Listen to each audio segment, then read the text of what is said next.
Welcome to Let the Quran Speak. We are living in a time of constant disagreement, whether it's online, whether it's sectarian divisions, or war-driven polarization. Does Islam offer any guidance on how to disagree well without losing our moral principles? We'll be looking at that now. Dr. Shabir, welcome to Let the Quran Speak. Pleasure to be on. How do we disagree, Dr. Shabir, without, veering off, without maybe being unjust to the other person, cruel to the other person? Are there sources of guidance within the Quran for how to deal with that situation? Yeah, definitely. So in the Quran, God tells us to always speak the truth and to speak to people in a good way. The Quran says, وَقُولُوا لِلنَّاسِ حُسْنًا, and speak to humankind in a gracious manner.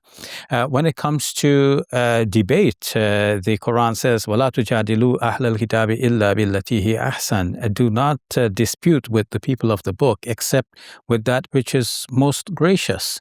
And you call to things which are common between us and you, because people sometimes focus on what is different between us and them, and then that becomes the bone of contention.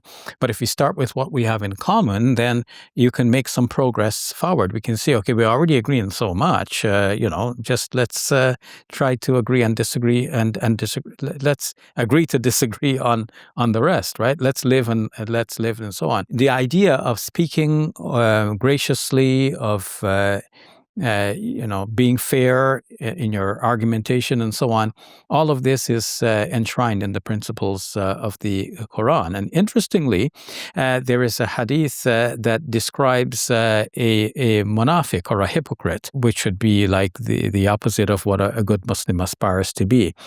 And so one hadith says that there are 3 characteristics of a hypocrite. Another hadith says that there are 4.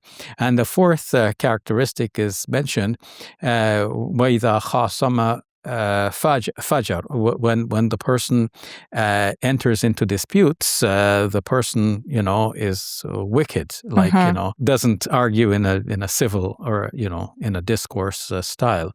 So we have to avoid that sort of leaning away from the truth. And I can mention more about this. Like this is seen to be such an important aspect of Islamic ethics that a whole book has been written about this. Yes, I believe the author's name of the book I have in mind is Dr. Taha Jabir Al-Alawani. May God have mercy on him. He was the head of IIIT, International Institute of Islamic Thought, and the book is entitled Ethics of Disagreement in Islam. And there is a shorter treatise which is entitled something like Principles of Argumentation and Debate in Islam. And this is available in a PDF version online, downloadable for free. It was written by actually one of the imams of the Haramain, one of the 2 sacred mosques in Mecca, Sheikh Ibn Humayd, something like this, if I remember correctly. So these documents show, drawing from Islamic tradition, both from the Quran, from the Hadith, and from the sayings of previous scholars, that when we enter into argumentation and debate, it should be for the purpose of seeking the truth, not for defending one's own or promoting one's own idea, but just to, let it be an exchange through which the truth becomes manifest. And it is noteworthy that one of our great scholars of the past, Imam Shafi'i, may God have mercy on him, is noted to have said that when he enters into a dispute, he prays to God that God will let the truth come out of the mouth of his opponent. Why? He said, because if the truth comes out of my mouth, I'm afraid that he will not accept it. But if the truth comes out of his mouth, then I will accept it, and then we'll all be on the same page, right? So that shows a kind of sincere attitude in disputation. The attitude is not for self-aggrandizement or, proving one's prowess or something like this, but for the purpose of arriving at the truth. And it is very important that we show in our not showing when it's not a reality, but our sincerity should come out Yes. You see, often we enter into a disputation because we sincerely want the other person to know the truth. But that sincerity does not come out. It doesn't show. What the other person sees is that you're trying to win over them. You're trying to defeat them in argument. You're trying to make them, to shame them, and so on. So actually, one of my nephews, one of your cousins, said to me just a few nights ago, we were chatting, and he said, not to me directly, but in a group, he was saying it to others, basically in the group, but I was there. So he said a profound words, which I hope I will never forget. People don't care how much you know until they know how much you care. Profound words, right? So in your dialogue, people have to see that you care about them rather than you're trying to show how much you know. Yeah, I think it's the online space that has totally transformed the way we disagree with each other. It has become so vicious. And I see this even amongst Muslims, right? And maybe especially amongst Muslims because I'm in that space. And so sometimes individuals or leaders that I actually look up to, I find that I'm very shocked by the way that they are responding to people and arguing with people online. And I lose respect for them as a result, right? And then when we think about, for example, people who are also trying to bring people towards Islam, sometimes the way they cut down other people and they cut down their arguments is actually having the opposite effect, is actually pushing people away from Islam. Because who would want to be associated with something of such poor character, right? Yeah. Yeah. And what such practitioners of Islam fail to understand is that, let's say you are a great sheikh and there is another person who is also, a great expounder of the religious doctrines. So you have your followers, and this other person has their followers as well.